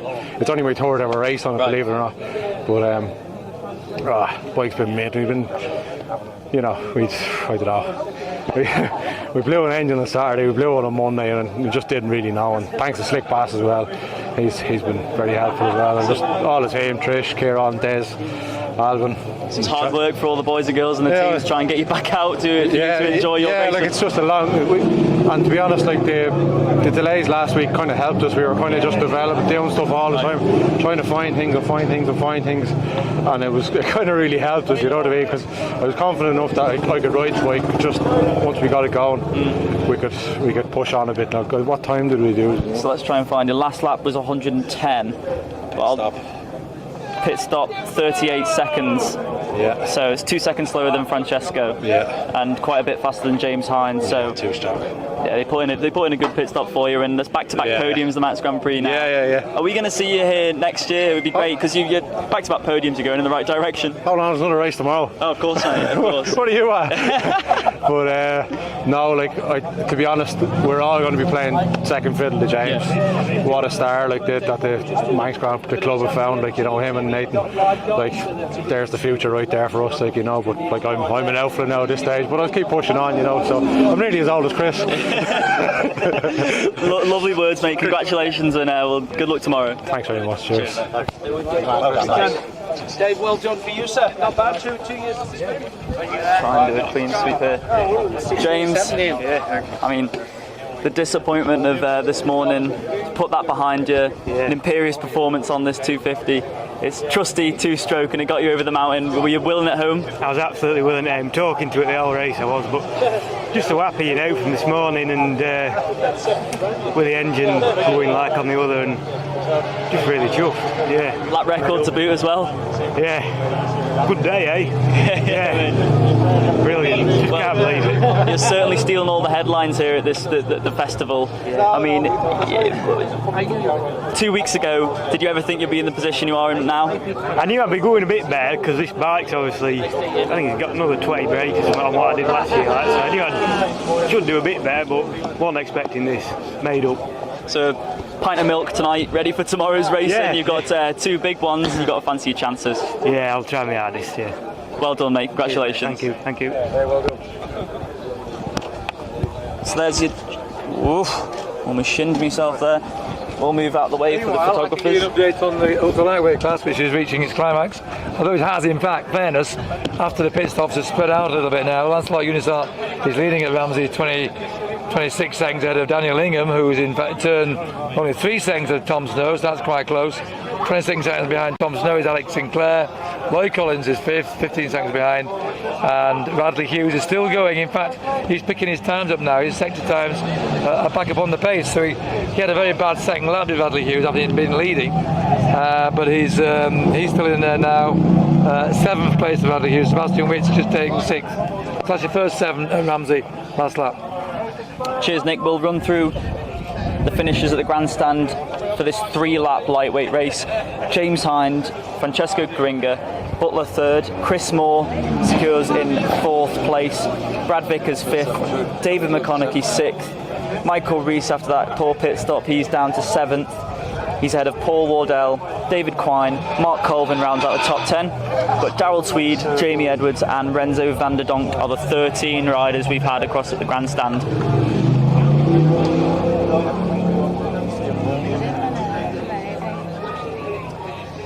19 years old, Chris McGahn. He's got a bright future ahead of him. No, Chris McGahn is not 19 years old. Let's clear that quite clear. That is quite visible, yes.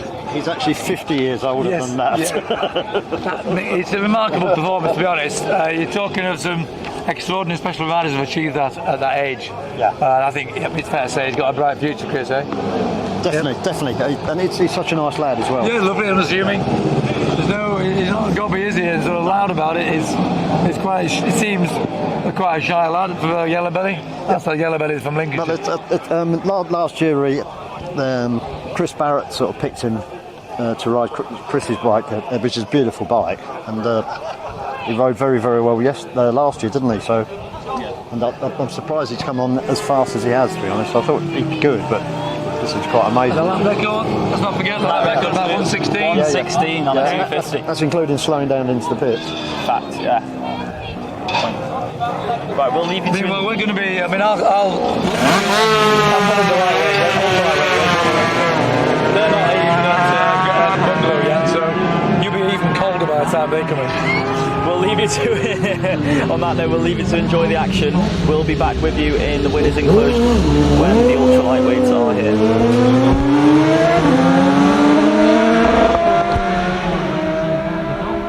And 14th, number 27, Jack Fowler. 15th, number 21, Roger Wibberley. Now we're going to have to get a wiggle on if we're going to get this podium in before the finish of the ultra lightweights.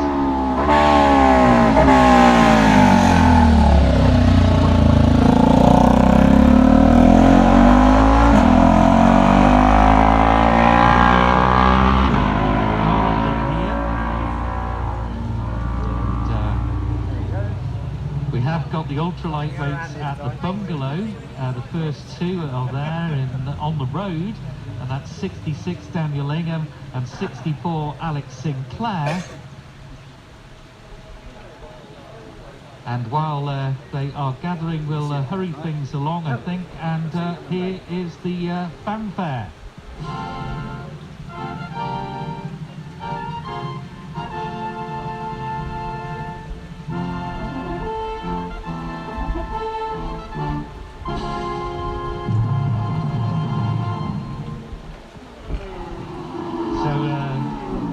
Proceed up to the podium so that we don't miss the finish of the ultra lightweights. If you could make your way up to the podium now. We have played the fanfare. Been a change, although Lancelot Unisalt still leads with 23 seconds, but he's not ahead of Daniel Ingham any longer. He's now ahead of Tom Snow, who indeed is 1.2 seconds ahead at the bungalow of Daniel Ingham. So this is going to be a dash down the mountain now, so exciting to see what happens to Cognamona. 30 seconds behind Daniel Ingham, Alex Sinclair, and 30 seconds behind his right point. Bradley Hughes still going, making his times now every sector.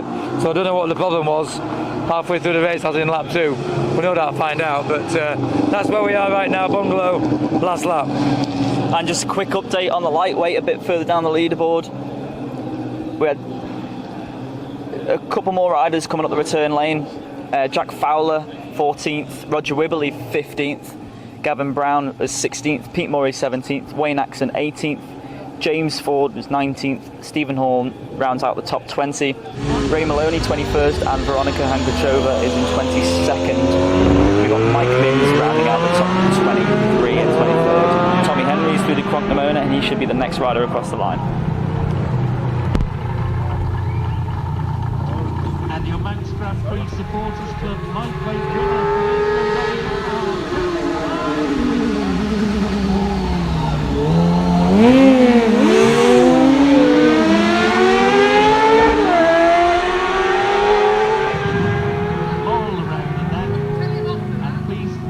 Upstanding for the British National Anthem.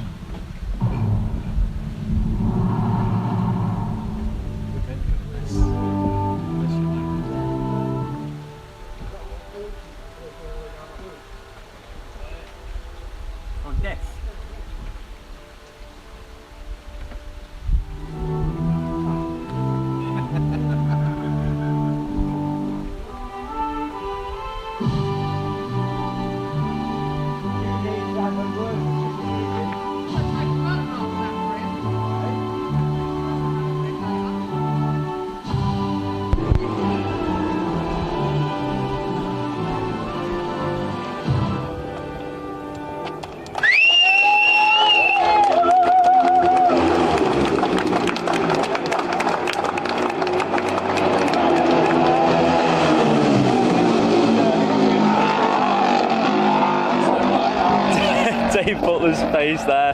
Oh, cork in the face.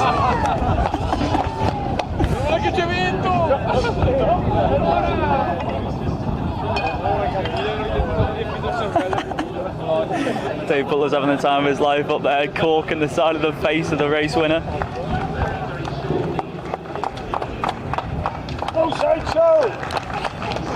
So the leader of the ultra lightweights are at Cronkemona will quickly run down back to the winners enclosure to get their interviews.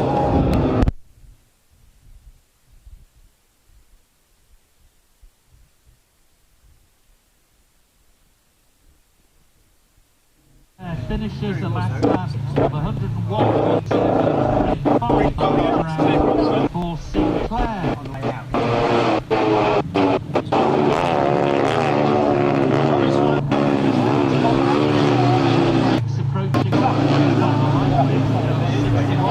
Unisource in there.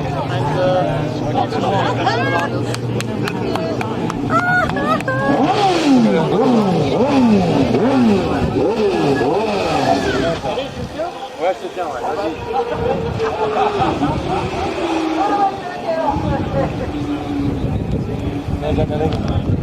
Yeah, 64 Alex Sinclair's just come in a big thumbs up from his team. He's in there.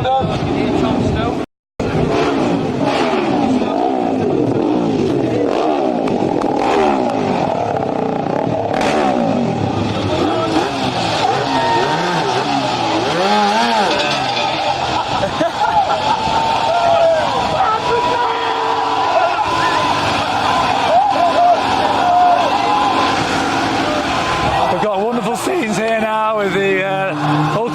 Class coming in, and for the winner is Lancelot Unisart, second French winner in 2 days.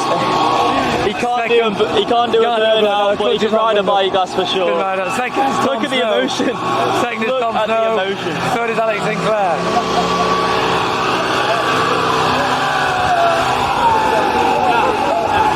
He's only won it as Lancelot Unisart. He's only won it by 15 seconds. Alex Sinclair for the 36 seconds. But the news is that Paul Donningham did not make it down to Cronkemona. We don't know what's happened there. With more news on that later. But the winner from France, Lancelot Unisart, and you can see his supporters are absolutely over the moon.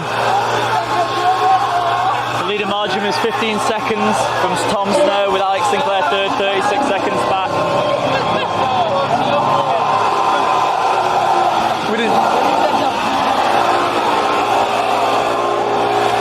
Tom Snow, I'm really pleased here. Runner up in the ultra lightweight race. How's that feel? Same as last year, really. Is that right? Okay. Well, you're older though. Many congratulations. Thank you very much. Super ride. Yeah, no, you came through from a bit, further down early on, and you come through the field. Yeah, we had a few problems with the bike yesterday, and to be honest, we didn't really know what we were going to start with. So we just sort of took the first lap and see what it came with, and just let it come to us. To be honest with you. Well, you came through and you got past Alex Sinclair, you got past Daniel Ingham. He was leading at one stage. Radley Hughes was leading. Right. Lancelot Unisart was leading. It did change quite exciting until after the pit stops, and sadly Daniel Ingham's not made it back down the mountain. Right. I don't know what's happened there. Did you see him by the roadside? There was somebody at Windy, but I don't know who. That sounds about right. Yeah, that's about with Daniel Ingham. Maybe fuel. Yeah. It all changed after the pit stop. So anyway, what was it like, the conditions? Apart from a bit of wind on top, and the sun on the second lap was bad, but apart from that, it was great. What a great, an enjoyable ride? Yeah, it's always enjoyable riding, Matt. It's a brilliant little bike. It's a lovely little bike, isn't it? Yeah, it's a great Sounds little bike. Good, yeah. Good. I know how much the Alaman and Manx Grand Prix racing means to you. So we're really pleased on behalf of the Manx Club. Congratulations. Thank you very much, Nick. My pleasure. Cheers. See you, mate.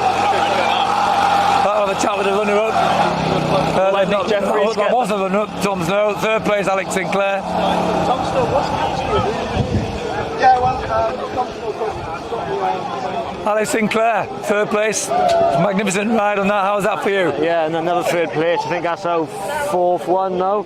Yeah, really good ride. I a bit of clutch to begin with, first half of the lap, and then I made up for Lance. He's a good friend of Lance. Oh, Lance. really? Yeah, I saw the really good friend of Lance, gesticulation at the end. Yeah, I made up for him. Very sporting, I might add. Yeah, no, I made up for me and the team because they'd been through, the beginning of the fortnight I was sat up in Nobles with my illness, so even to be here is absolutely remarkable. You know, it's remarkable. Well done. Yeah, just big thanks to Steve Catherine for letting me use the bike again. You know, everybody else behind me, my mother, my father, Sophie, my cousin, everyone's coming. Peter and Magda Fox, you know, all the personal sponsors. You know, we couldn't do it without them. That's what it's all about, the Manx Grand Prix. Yeah, bring them in. Yeah, fantastic. Yeah, 4th, 3rd now, so sooner or later, hopefully we'll get up on one or two. I do know the feeling for myself, but congratulations, and what conditions out there? Perfect. The sunlight was a bit blinding through the trees, and you know, we're in and out. You had to pick your head up out of the screen a few times. Yeah, a bit of fortune there in that Dan Ingham didn't make it back. Did you think windy corner, did you see? Yeah, so I seen him. We knew he was in. We had to put fuel in, and the rest of them didn't, so we knew it would come down to that. And I seen something like P4 minus 26 or something at Solby, and I knew it was job done. And something said to me, just let one of them break down, run out of fuel. And I come round, I see Danny there, and I was like, just bring it on. Somehow, I'm sorry for Dan, but happy days. Yeah, I'm really sorry for Dan. You know, it was going to be his last race on the 400, but yeah, we're in one piece, so that's it. Many congratulations, enjoy it. Not many folk going to Rostham. I'd like to dedicate that to Chris Wallow, if that's alright. So. Oh, that's absolutely a fellow Yorkshireman, I knew him well, so thanks for doing that, well done. Alex Sinclair there, 3rd place on the Rostham for the 2nd year running. Perfect timing. Nick Jeffries got Lancelot ready there for a quick interview for Vive la France, Lancelot Unisor, le gagnant, aujourd'hui le 2e français pilote. Oui, oui. Deuxième pilote français. Yeah, oui. We wait years for a French winner. The French national anthem will be heard again today. Yeah. Good ride for you on a magnificent machine. One of my favourite bikes. Yeah, it's a lovely bike. I mean, I've been on the V4 on the little 400 for a few years now. I've actually tried for the first time a SC30 now. A couple of months ago, and it was just the same, but with the more horsepower. It's well, I think it's a bit of a team thing as well, because with Bruno Leroy winning a race, and I was a bit jealous, I think. So I had to do it. Good rider, yes. Yeah, he did it. Yeah, he did it actually 21 years ago, and being at the same place, 20 years on, it's just beautiful. Yeah. The end of the Premier Tour, you were not leading the race. It was Radley Hughes. You were 2nd place, I think. I had no idea because I didn't have any pit or anything. Okay. I think by the second lap, I had a few people telling me things, but I wasn't sure, and I didn't want to think about the victory and not getting it. No, fair enough. I wasn't sure about the pit stop and if I had a penalty, and when Tom Snow catched me, and I thought, what's going on? But yeah, we got there in the end. How's that feeling? Really good? Top feeling? Top feeling is marvellous. Too soon to think about next year? Yeah, too soon. I've got a few ideas, but we'll see what's going on. Lancelot Unisart, ladies and gentlemen, the 2nd day that we've had a French winner in the Manx Grand Prix. Magnifique. Yes, magnifique. À bientôt, monsieur. À bientôt. Merci Lancelot. Nick Jeffries, there we have many talents there. 1st, 2nd and 3rd in the exciting ultra lightweight Manx Grand Prix. I've enjoyed following that. I know you did your job well there, lads, for following the lightweight. It's not easy Nick, for the 2 classes in one. That was fantastic. It was the lead changed on that race so many times. It was unbelievable, remarkable. Yeah, well, Radley Hughes, we're going to find out what happened to him. He had just had an appalling 2nd lap, no disrespect, and yet he's matching the times at the end. So we'll get to find out in due course what happened to Radley Hughes. They can have enjoy their moment now and shortly to be on the rostrum. Well, that's a great way to end a fantastic day's racing, isn't it? It's absolutely superb. Well, we keep saying this. Is it the hidden gem, we say? We've got the Alaman TT in June. The classic TT comes and goes, but nobody really knows who's going to. I had no idea who would win that race. Not at all. Okay, it spread out a little bit at the end, but Tom Snow came through. He was only 16 seconds behind. He was closing the gap there. I don't think Lancelot really realised how close he was getting, but he said he wasn't getting many signals, so that could have turned nasty. So well done all three, and great racing, I think. I haven't looked at my times to see where Sarah Boyd finished, but she was about 12th. My assistant, Mrs. Pizarchuk there, was hoping to have me the times to hand. You want to say a few words, as you've been timekeeper all day? That got rid of her, didn't it? So, on the ultra lightweight class here, we've got the winners, Lancelot Unisar from France, runner-up Tom Snow, third Alex Sinclair, fourth Lloyd Collins, fifth Sebastian Witt, sixth Bradley Hughes. He got rounded eventually and his sectors was good at the end, so we'd have to know what happened there. Seventh Mike Carter, eighth Alan Johnson, ninth Arnie Shelton, and 10th first lady home in that race, Sarah Boys. Really well, good performance from Sarah. Andrew Cowie, Steve Moody, 13th Nigel Moore, 14th Shelley Pike, good performance from Shelley. 15th, well, good performance from all of them to be honest. 15th Steve Price, and that's where we are at the moment. We're just waiting for Derek White to come in now. But, very happy scenes here in the finishers enclosure. The winners enclosure. It's not just a finishers enclosure, it's a winners enclosure. Well, we just must remember, Nick, that not too many pints tonight because they've got to do it all again tomorrow morning. Yeah, that's interesting. Only a few hours away, the second race. I better brush up my French then for tomorrow. Lancelot did live and work in England for about 2 or 3 years. It's amazing, they all seem to speak better English than we speak their language. Oh, yeah, yeah, that's a great atmosphere though, isn't it? Look at that, that is a happy bunch. Pure elation, that's what it is, Nick. Yeah. With everyone in the team, fantastic to see.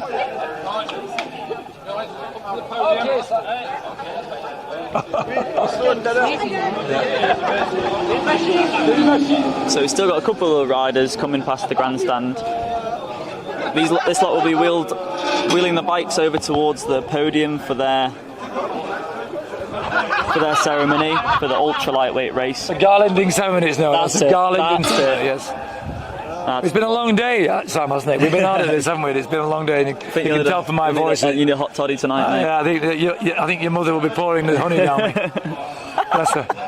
Is that a legal statement? Your mother said last night she wasn't a sex goddess, but if you can get the honey down my throat, she will be one. Oh my days, speechless. That's probably getting me thrown out of the house tonight. Anyway, ladies and gentlemen, I hope both of you enjoyed listening to this.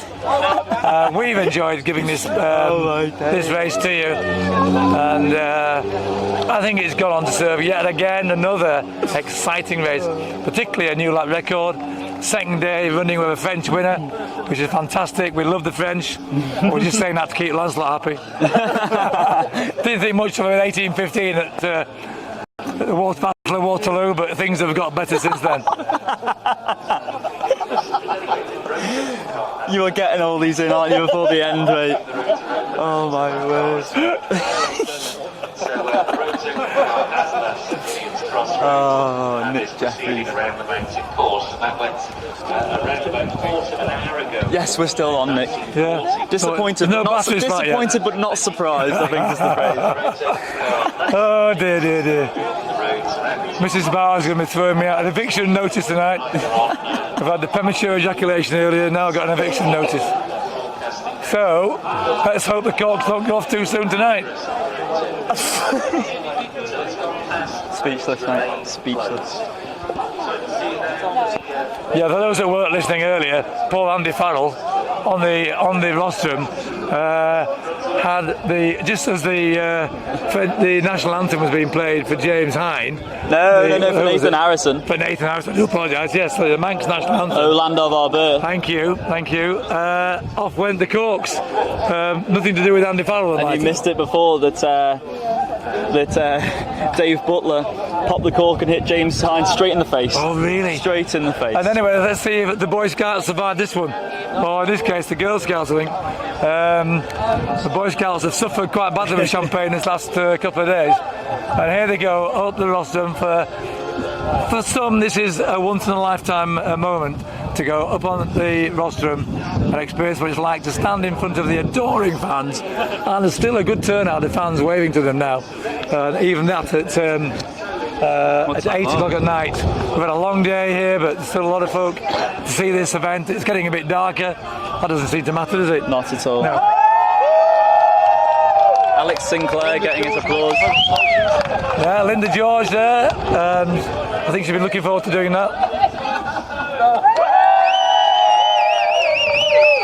I'm nearly cheering myself. Tom Snow was winner last year of the The best prepared machine by the scrutineers, awarded by the scrutineers for the best They prepared put the Snow family, Doug Snow, Tom Snow, they put a lot of work in. Look at his into their face! racing. That is amazing. Oh, I'm so pleased with them. So I really delighted. am. I'm Really am pleased. Look at that smile. It's so international now as well to see.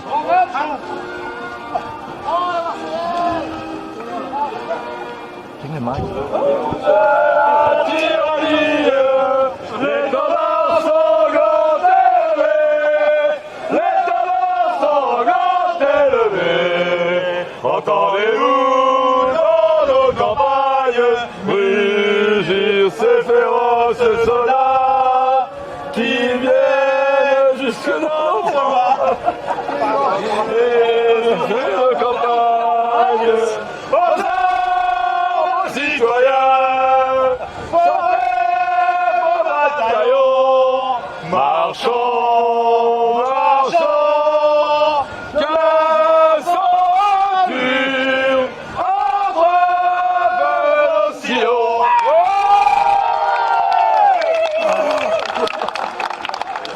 Reduced to tears there. There's a joy there from Lancelot Unisop.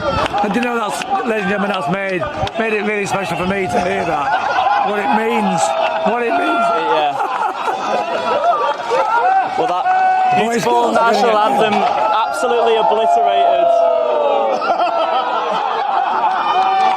It's just been over his side now. He broke the bottle. The bottle's broken. I'll let Chris finish off because my voice is going. Come on, Chris. Just paint the atmosphere for it all. Well, he's in tears and he's just fallen over as he's blinded by the champagne. You can see half the bottle just up there. He said to his pit crew, "I'm sorry, there's nothing left. There's nothing left." How much did you get Oh dear. Lancelot comes from a family of enthusiasts. His mother always used to come to all the races. I've known the family for quite a few years. His stepfather races a 350 classic bike, so yeah, good. He's a very nice lad. Well, you can see how much that meant to him. Yeah. My God, that He's, it means the world. Yeah. He's in trouble. Well, Jimmy Weeks was expecting to drink the champagne, actually.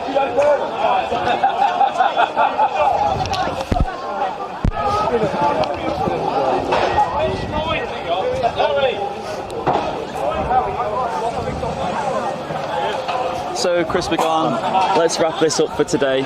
We've seen two incredible races, the lead changing so many times, pit stops, the all-important pit stops coming into it as well.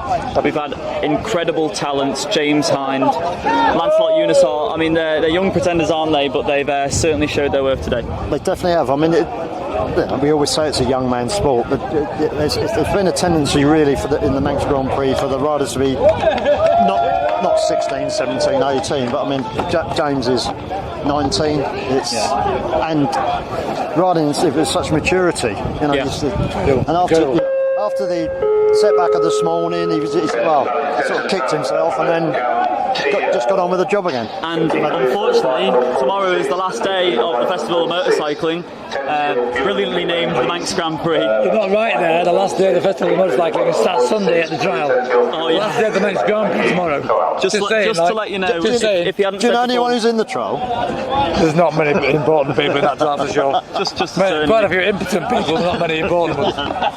So, parting comments at the end of what's been a fantastic day. Well, you better echo what you say about the talents of Nigel. Start again now. James Hind. James Hind. I know it's James Land. James Hind, magnificent, absolutely incredible. Provide all the riders out there today. I hope everyone's got back safely. I'm disappointed for Dan Ingham. I'm pleased for a second French win. 2 days. I think that's amazing. And the joy on that, and to see the joy there, winning the enclosure from the French participants there, that was impressive as well. Just a fantastic atmosphere for what I believe the greatest races, greatest motorcycle races in the world. Fact. And of course we had Nathan Harrison as well. Yeah, Manx winner, Manxman. We got a lot of talent. The Manx Grand Prix is producing. As I was saying earlier, Nathan had some quite serious injuries 3 or 4 years ago, and one time, it was, they wondered if he'd ever ride a motorbike again. Yeah. His leg was quite badly damaged. Well, he's had a hell of a lot of operations. Well, tomorrow it's all to play for. We've got 2 races. We've got lightweight race 2 first, and then the big one, it's the Senior Manx Grand Prix. We're bringing it all to you live. More trophies, shiny trophies like this. Not as shiny as this, though. Well, join us tomorrow. Please join us tomorrow, all 2 of you, and we'll see you tomorrow for some more live stream action.